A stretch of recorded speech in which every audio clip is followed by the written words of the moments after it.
Elise Hartman se despertó ese sábado con una sensación que no lograba ubicar. Un vacío persistente, como si algo estuviera fuera de lugar, pero todavía no supiera qué. En el calendario colgado en su cocina marcaba con claridad el evento del día siguiente, la boda de su hermano Nolan. Había comprado un vestido elegante, reservado el hotel con anticipación y hasta envuelto un regalo costoso con sus propias manos. Tenía previsto pasar la mañana con su tía Maxine, como hacía siempre que volvía al pueblo. Aunque una parte de ella sabía que la relación con su familia era distante, aún conservaba una pequeña esperanza, terca y dolorosa, de ser tratada como parte del todo. La casa de Maxine tenía ese olor familiar a lavanda, café tostado y madera vieja. Cuando abrió la puerta y vio a Elise, su rostro se tensó a apenas un segundo, pero suficiente para que algo se quebrara en el aire. La abrazó con ternura, de forma prolongada, como quien quiere proteger sin decir nada. Luego, mientras ponía la tetera sobre el fuego, soltó con voz temblorosa: «Elise, la boda ya fue, el fin de semana pasado». Por un instante el silencio fue absoluto. Maxine colocó sobre la mesa su celular y deslizó unas fotos abiertas. Nolan con su esposa Kendra, el jardín decorado, familiares que Elise no veía desde hacía años. Todos sonrientes, todos presentes, excepto ella. Elise se quedó inmóvil, como si su cuerpo hubiera olvidado cómo reaccionar. Miraba las fotos como quien mira una película ajena, aunque conociera cada rostro en la pantalla. El sobre que recibió con la invitación marcaba con claridad la fecha equivocada. No fue un error, fue una estrategia. Y por primera vez en su vida, no pudo negarlo ni disfrazarlo. Su exclusión había sido deliberada, planificada con precisión. No era una simple omisión, era una decisión. La habían querido lejos, y no solo de la boda, sino de todo lo que representaba la familia. Durante años, Elise había sostenido a todos desde las sombras. Firmó como aval para los préstamos fallidos de Nolan, ayudó económicamente a sus padres cuando casi pierden la casa. Incluso financió parte de la cabaña familiar junto al lago. Nunca pidió reconocimiento, solo anhelaba un poco de afecto, algo que le hiciera sentir que valía más que su capacidad de resolver problemas. Pero ahora, sentada en esa cocina con las manos frías y el corazón en carne viva, comprendió que su lugar nunca había sido junto a ellos. Solo la necesitaban cuando ardía el incendio. Maxine se sentó frente a ella con los ojos llenos de culpa. Le confesó que había intentado convencer a su hermana, la madre de Elise, de decirle la verdad, de enviarle una invitación correcta, de incluirla. Pero todo había sido ignorado. Decían que era mejor así, que tú siempre arruinas las dinámicas familiares con tu forma de ser, murmuró Maxine, evitando mirarla a los ojos. Elise no lloró. Sentía una presión seca en el pecho, una mezcla amarga de humillación, ira contenida y una tristeza que ya no entendía. Tenía espacio donde expandirse. En ese momento supo que no había regreso posible. Esa misma tarde, Elise condujo hasta la cabaña del lago. El trayecto, que normalmente la habría emocionado por su valor simbólico, se sintió distinto. Frío. Al llegar, reconoció los autos de sus padres y de su hermano en la entrada. No bajó del coche. Observó la casa que ella había ayudado a construir, la misma que habían dicho que era herencia de los abuelos, aunque ella tenía las escrituras firmadas guardadas en su caja fuerte. Vio a su madre salir al porche con una taza en la mano y mirarla de lejos sin sorpresa, sin culpa. Elise retrocedió el coche lentamente y se alejó sin decir una sola palabra. En los días siguientes, Maxine se convirtió en su refugio silencioso. Le preparaba té, le dejaba espacio y le ofrecía algo que nadie más le había dado: validación. Elise por primera vez, empezó a revisar documentos, a organizar correos, a mirar transferencias bancarias antiguas. Se dio cuenta de cuánto había entregado. No solo dinero, sino tiempo, energía, cuidado. Y todo para sostener una estructura que se construía negando su existencia emocional. A medida que reunía papeles, sentía que algo en ella despertaba. No sería más la hija funcional que resuelve desde el margen. Algo estaba a punto de cambiar. Con ayuda de Jenna, una abogada que conocía desde la universidad y en quien confiaba profundamente, Elise comenzó a trazar un plan. Legal, frío, imparcial. Tenía las pruebas de que parte de la cabaña le pertenecía. También podía rastrear las deudas que había cubierto a nombre de otros. Esto no es por venganza, decía Jenna mientras hojeaba los papeles. Es por dignidad. Y Elise, pela primera vez en manos, concordaba semecitar. Ya no quería o amor que nunca veio. Quería justicia, quería paz. La reacción de sus padres no tardó en llegar. Su madre le envió un mensaje escueto diciendo que no era necesario exagerar las cosas y que ya era hora de soltar viejos resentimientos. Elise no respondió. Su silencio fue su primer acto de ruptura.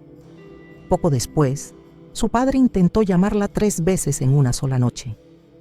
No dejó mensajes. Ella lo había notado muchas veces ausente, cómodo en el papel de espectador pasivo. Pero ahora, al no oír su voz ni recibir una explicación sincera, comprendió que esa omisión también había sido una elección constante. Elise bloqueó ambos números por primera vez en su vida. Junto a Jenna, redactó una carta formal notificando a sus padres de su intención de ejercer los derechos legales sobre la cabaña. Incluyó copias de los documentos que probaban su cofinanciamiento y propiedad parcial.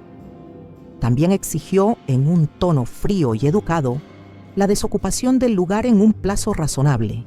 Fue el primer movimiento real. No se sintió liberador, se sintió triste, como si enterrara un cuerpo. Pero también fue el primer paso para que Elise volviera a ocupar un espacio en su propia historia. Ya no como un satélite familiar, sino como protagonista de su dignidad. La respuesta no tardó. Un correo redactado por Nolan, visiblemente impulsivo y lleno de sarcasmo, llegó 2 días después. La acusaba de ser mezquina, de no entender lo que significa una familia de verdad y de actuar como si el dinero pudiera comprar relaciones humanas. Elise lo leyó en silencio, varias veces, subrayando las frases con un bolígrafo azul. No respondió. Solo archivó el mensaje en una carpeta llamada Recordatorios. Era la primera vez que su hermano mostraba el rostro completo de su desprecio. Y aunque dolía, también fue una revelación necesaria. En medio de todo esto, quien apareció de forma inesperada fue Kendra, la esposa de Nolan. Le escribió un mensaje largo, honesto, pidiéndole disculpas. Le confesó que se había sentido presionada a mantener la mentira, que no había sido su decisión y que ahora, ya casada, estaba empezando a ver cosas en Nolan que antes había ignorado. «Tú no estás loca, Elise. Solo te obligaron a creer que lo estabas», escribió. Ese mensaje fue un bálsamo, no porque validara todo, sino porque le recordaba que, incluso en medio de tanto abandono, todavía había voces dispuestas a decir la verdad. Después de ese mensaje, Elise decidió responder a Kendra con cautela pero gratitud. No necesitaba que nadie se convirtiera en aliada para pelear batallas por ella, pero sí valoraba profundamente la honestidad cuando venía sin adornos ni intereses ocultos. Se encontraron semanas después, en un café discreto del centro, donde Kendra, con lágrimas en los ojos, le entregó una carpeta con documentos y capturas de pantalla. Conversaciones entre Nolan y sus padres, planes explícitos para excluirla, comentarios despreciativos sobre su carácter, su independencia, su necesidad de atención. Fue un golpe duro, pero ya no le dolía igual. Ahora todo encajaba, todo tenía nombre. Con esa información, Jenna pudo reforçar a nível legal a posição de Elise em relação aos bens e empréstimos que por anos tinham sido mascarados como presentes ou favores. Enquanto isso, Maxine seguia firme ao seu lado, oferecendo mais do que conforto, histórias. Relatos antigos da juventude da mãe de Elise, da forma como ela sempre competia com a irmã, como já desde nova, desprezava qualquer sinal de autonomia feminina que não pudesse controlar. Tu madre nunca suportou que tu não dependieras de Nadie, disse Maxine, enquanto repassavam fotos antigas com cheiro de guardado. À medida que o plano tomava forma, Elise começou a experimentar algo novo, uma espécie de paz inquieta. No era felicidad ni alegría, pero sí una sensación de haber dejado de nadar contra una corriente que siempre la arrastraba. Comenzó a reconectar con viejos amigos, a pasar tiempo con Thomas, su asesor financiero, que con los años se volvió también confidente, y a mirar propiedades a la venta cerca del lago, esta vez para ella sola. No por nostalgia, sino como símbolo de lo que podía construir sin tener que pedir permiso ni aprobación a nadie. Un día, sin aviso previo, viajó hasta la cabaña familiar acompañada de un oficial y un escribano. Sus padres no estaban, pero el cuidador local abrió la puerta y confirmó que ya habían recogido la mayoría de sus pertenencias. Elise no lloró. Caminó por las habitaciones en silencio, reconociendo los objetos, los muebles, las fotos de una familia que nunca la incluyó realmente. Luego, en un acto simbólico, colgó en la entrada un pequeño cartel de madera que decía: propiedad privada, entrada solo con invitación. No era venganza, era orden, era respeto, el suyo al fin. Con el paso de los meses, Elise reformó la cabaña a su estilo. Tiró cortinas pesadas, renovó la cocina y reemplazó los sillones por muebles de lino claro. No lo hizo por despecho, sino como un acto de reescritura. Cada rincón, cada detalle, era una forma de apropiarse de ese espacio desde otro lugar. Pintó las paredes con sus propias manos, colgó fotos tomadas por ella en viajes al extranjero y llenó la sala de libros que siempre había querido leer sin interrupciones. Era su hogar ahora, uno que no tenía que compartir con exigencias emocionales, chantajes ni miradas desaprobadoras. En ese nuevo ciclo, Maxine, Jenna y Thomas se convirtieron en su círculo más íntimo.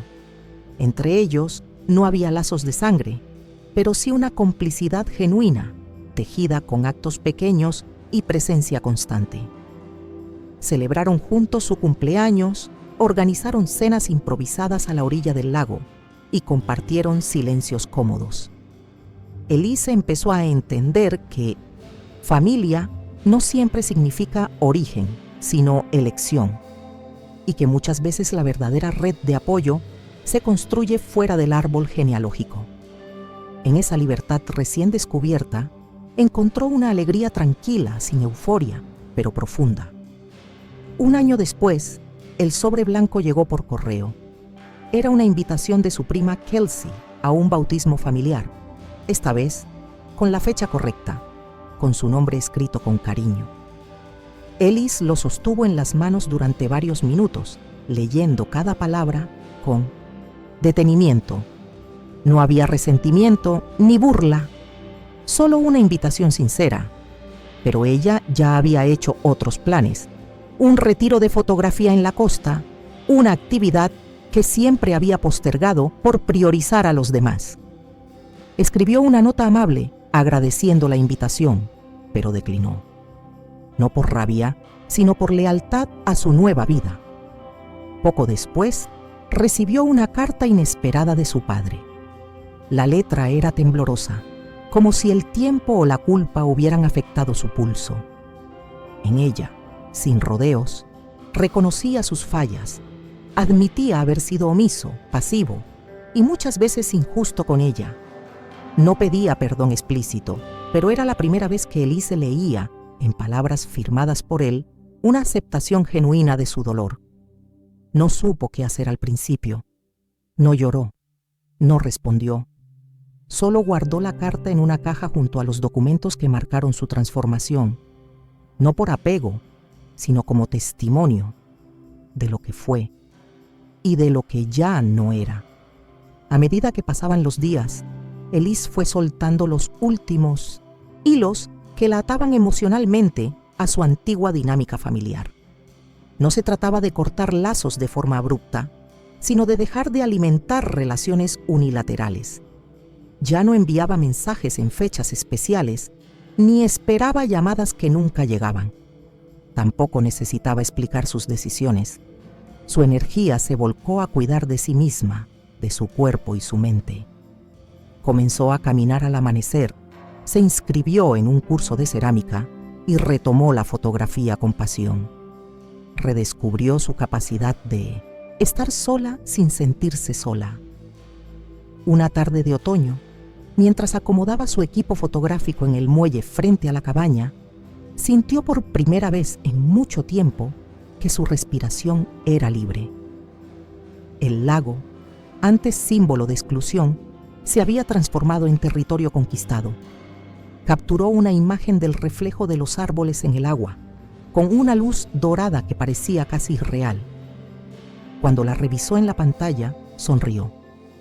No porque fuera una gran foto, aunque lo era, sino porque entendió que esa imagen representaba su estado interior, serenidad tras la tormenta, silencio fértil, raíces nuevas. Thomas, que la visitaba con frecuencia, la encontró esa noche preparando sopa casera y escuchando jazz suave. «No sabía que sabías cocinar», bromeó. Elise se rió con sinceridad, algo que antes le costaba. La conversación fluyó sin urgencias, sin máscaras. Él no le preguntó por su familia. No necesitaba hacerlo. Sabía que había heridas, pero también sabía que Elise no era solo eso, no era solo una historia de abandono. Era una mujer con una nueva narrativa, tejida con decisiones conscientes, con límites claros y con una ternura que había aprendido a dirigir hacia sí misma. Al final de esa noche, mientras apagaba las luces y cerraba las ventanas, Elise sintió algo distinto en el pecho. No era alivio, era gratitud. No por lo que vivió, sino por haber sobrevivido a ello sin endurecerse del todo. Sabía que su historia podía parecer dura, incluso cruel, pero también sabía que había belleza en la reconstrucción. Había fuerza en no devolver el golpe, en no repetir los patrones. Había valentía en simplemente elegir otro camino. Y eso para ella ya era suficiente. Con el paso del tiempo, las preguntas internas dejaron de ser punzantes. Ya no se cuestionaba si había hecho lo correcto, si debió insistir más, si alguna vez la habrían querido de otra forma. Esas preguntas se disolvieron como niebla al sol. En su lugar, apareció una certeza serena. Algunas verdades son simplemente innegociables, y una de ellas era que nadie merece ser mendigo de afecto en su propia familia. Elise dejó de intentar traducirse para quienes nunca quisieron comprenderla. Ya no era su misión encajar. Su misión era existir en paz, como era, con todo lo que eso implicaba. Los fines de semana se volvieron momentos sagrados. Se reunía con Maxine para cocinar recetas antiguas, a veces en silencio, otras riendo como niñas. Jenna solía visitarla con libros bajo el brazo y preguntas filosóficas que derivaban en conversaciones de madrugada. Thomas la ayudó a montar una pequeña galería virtual con sus fotografías, y aunque nunca lo dijo en voz alta, se notaba que estaba orgulloso. Elise empezó a entender que esos vínculos, nacidos del respeto mutuo y no de la obligación, eran más sólidos que cualquier lazo de sangre que la había herido. Una noche de verano, mientras el cielo se llenaba de luciérnagas, Elise tomó una decisión simple pero poderosa. escribir su historia, no para publicarla, no para buscar aprobación, sino para poner en palabras aquello que durante años la había habitado en silencio. Escribió en una libreta de tapa azul marino, con tinta negra, en hojas que crujían al pasar. No omitió los momentos oscuros, ni suavizó las traiciones, pero también dejó espacio para las victorias pequeñas. La risa de Maxine en la cocina, el primer día que durmió profundamente, el instante en que dejó de esperar un mensaje que nunca llegaría. Al terminar de escribir, guardó la libreta en un cajón y se sirvió una copa de vino. Salió al porche, descalza, sintiendo la madera tibia bajo los pies. El lago estaba quieto, reflejando las estrellas como si fueran parte de su propio cuerpo. Y ahí, en ese silencio lleno de sentido, Elise entendió que no necesitaba una audiencia para validar su proceso. Lo había hecho por ella, para sanar, para recordar, para no olvidar nunca más que la dignidad no se negocia y que su historia, lejos de ser una herida abierta, era ahora un terreno fértil, donde podía florecer sin miedo. Un año después de aquella mañana en casa de Maxine, Elise se sentía otra. No una versión mejorada ni reinventada de sí misma, sino una versión más libre, más real. Había dejado atrás el rol de la hija útil, la hermana responsable, la mujer que resolvía desde las sombras. Ya no vivía para complacer ni para demostrar su valor. Vivía para sí misma. Se permitía errores, descansos, placeres simples. Había convertido la cabaña en un refugio vivo, lleno de memorias, nuevas y ausencias que ya no dolían. Y cuando pensaba en el pasado, lo hacía sin rencor, solo con la distancia necesaria para no repetirlo. En una de sus caminatas matutinas, cruzó con una vecina que le preguntó si era la hija del señor Hartman. Elise sonrió, pensó unos segundos y respondió con calma: «No, solo soy Elise». Y siguió caminando, con la certeza de que su identidad ya no estaba atada pues a ningún apellido, a ningún papel impuesto, a ningún silencio forzado. Era dueña de su tiempo, de sus palabras, de su historia. Y en esa autonomía encontró lo que nunca le dieron: pertenencia. Pero no a una familia rota, sino a una vida que ella misma eligió construir con cuidado y verdad. Ese día, al llegar a casa, se sentó en el muelle con los pies en el agua. Cerró los ojos, respiró profundo y se permitió sentir todo: la tristeza que alguna vez la ahogó, el orgullo de haber resistido, la calma de no deberle explicaciones a nadie. A veces pensaba que quizás algún día podría reconciliarse con partes de su historia, pero ya no lo necesitaba para estar en paz. Guardaba las cartas, las fotos, los documentos no como pruebas, sino como testigos de su renacimiento, porque Elise Hartman no fue excluida, fue liberada. Y ahora, por fin, vivía sin pedir permiso.